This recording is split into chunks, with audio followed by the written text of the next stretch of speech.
Bismillahirrahmanirrahim. Assalamualaikum warahmatullahi wabarakatuh.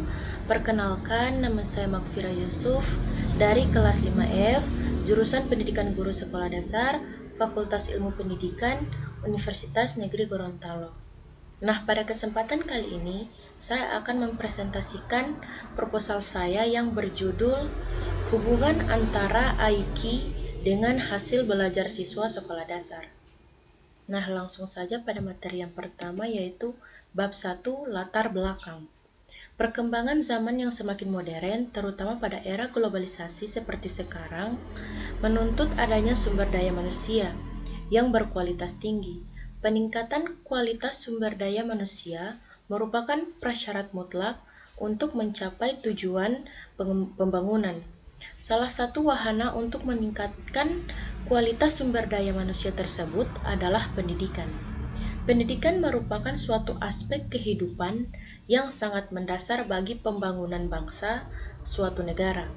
Dalam bidang akademis, tingkat kecerdasan atau inteligensi (IQ) seorang individu tidak dapat diragukan lagi. Sangat menentukan tingkat keberhasilan belajar individu tersebut. Semakin tinggi kemampuan inteligensi individu tersebut, maka semakin besar peluangnya untuk meraih sukses di bidang akademis. Angka IQ 100 menunjukkan bahwa kecerdasan kita berada di tingkat rata-rata. Dengan angka di atas 130 dianggap jenius, sementara IQ siswa sekolah dasar di bawah angka 70. Nilai memiliki gangguan kecerdasan. Indonesia berada di peringkat 20 dengan rata-rata IQ penduduk yang berkisar 87. Nah, selanjutnya itu identifikasi masalah. Yang pertama yaitu meningkatkan IQ siswa, yang kedua pengaruh IQ dengan hasil belajar siswa sekolah dasar, yang ketiga dampak menurunnya IQ siswa sekolah dasar. Selanjutnya yaitu rumusan masalah. Berdasarkan batasan masalah di atas, rumusan masalah penelitian ini adalah bagaimana pengaruh IQ dengan hasil belajar siswa sekolah dasar. Nah, selanjutnya yaitu tujuan penelitian.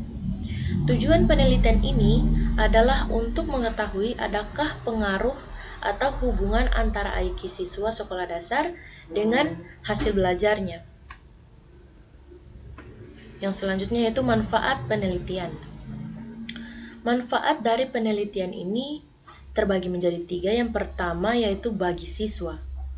Dapat mempermudah siswa dalam meningkatkan IQ-nya. Yang kedua, bagi guru, menambah pengetahuan guru mengenai bagaimana melihat kualitas IQ seseorang, bagaimana melihat kualitas IQ seorang siswa. Yang ketiga yaitu bagi peneliti. Ini memberikan masukan sekaligus pengetahuan untuk mengetahui gambaran bagaimana cara mengetahui IQ seorang siswa. Nah, selanjutnya yaitu masuk pada bab 2 yaitu kajian teori. Tinjauan tentang IQ dengan hasil belajar. IQ atau intelligence question. Dalam bidang akademis, tingkat kecerdasan atau intelligence IQ seorang individu tidak dapat diragukan lagi. Sangat menentukan tingkat keberhasilan belajar individu tersebut. Semakin tinggi kemampuan intelijensi individu tersebut, maka semakin besar peluangnya untuk meraih sukses di bidang akademis. Sebaliknya, semakin rendah kemampuan intelijens seseorang individu, maka semakin kecil peluang untuk meraih sukses di bidang akademis. Selanjutnya yaitu hasil belajar. Hasil belajar dapat diukur dari IQ atau kepintaran siswa. Misalnya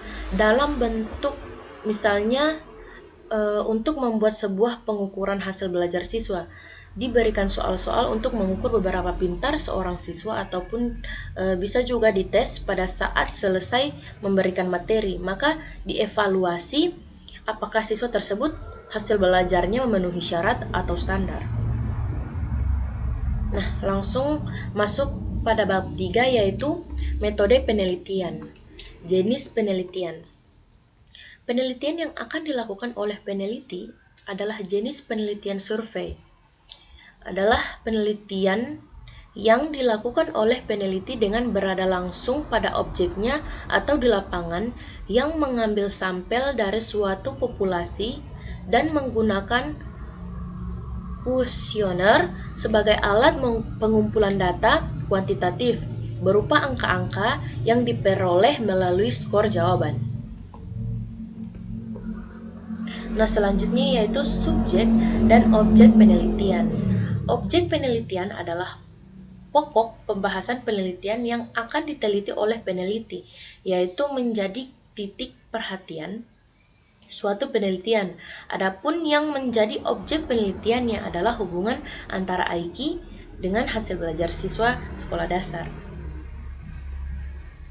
Selanjutnya itu tempat dan waktu penelitian.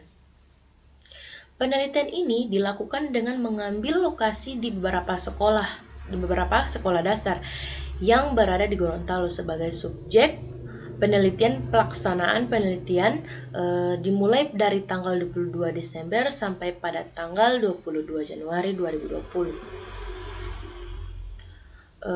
Variabel penelitian, adapun variabel dalam penelitian ini mengambil variabel bebas dan juga variabel terikat karena sangat sesuai dengan permasalahannya, yaitu mengetahui hubungan IQ dengan hasil belajar siswa sekolah dasar. Di sini variabel bebasnya yaitu hubungan IQ dan variabel terikatnya adalah hasil belajar siswa. Karena variabel terikat adalah turunan dari variabel bebas, jadi untuk mengetahui hasil dari variabel terikat lebih dahulu dimulai dari variabel bebas dengan mengumpulkan data-data atau responden sehingga mempermudah untuk mencari variabel berikutnya, yaitu hasil belajar siswa. Nah, selanjutnya yaitu metode pengumpulan data. Yang pertama yaitu observasi. Metode observasi langsung yang digunakan dalam penelitian, artinya observasi dilakukan secara langsung dengan dating langsung ke lapangan untuk mengamati dan menemukan sampel yang dilakukan di berbagai sekolah yang ada di Gorontalo. Yang kedua yaitu wawancara. Nah, wawancara yang digunakan peneliti adalah wawancara bebas untuk mencari sebuah sampel penelitian, yaitu nilai rata-rata anak peserta didik, dan juga diwawancarai beberapa pertanyaan, yaitu misalnya apa hambatan bagi para siswa dalam melakukan pembelajaran, apakah IQ siswa merata atau sama dengan siswa lainnya, atau ada siswa yang memiliki IQ rendah, dan apa faktor yang menyebabkan IQ siswa tersebut di bawah. Nah, terima kasih. Hanya sampai di sini penjelasan dari saya. Lebih dan kurangnya saya mohon maaf. Wabillahi taufiq wal hidayah. Wassalamualaikum warahmatullahi wabarakatuh.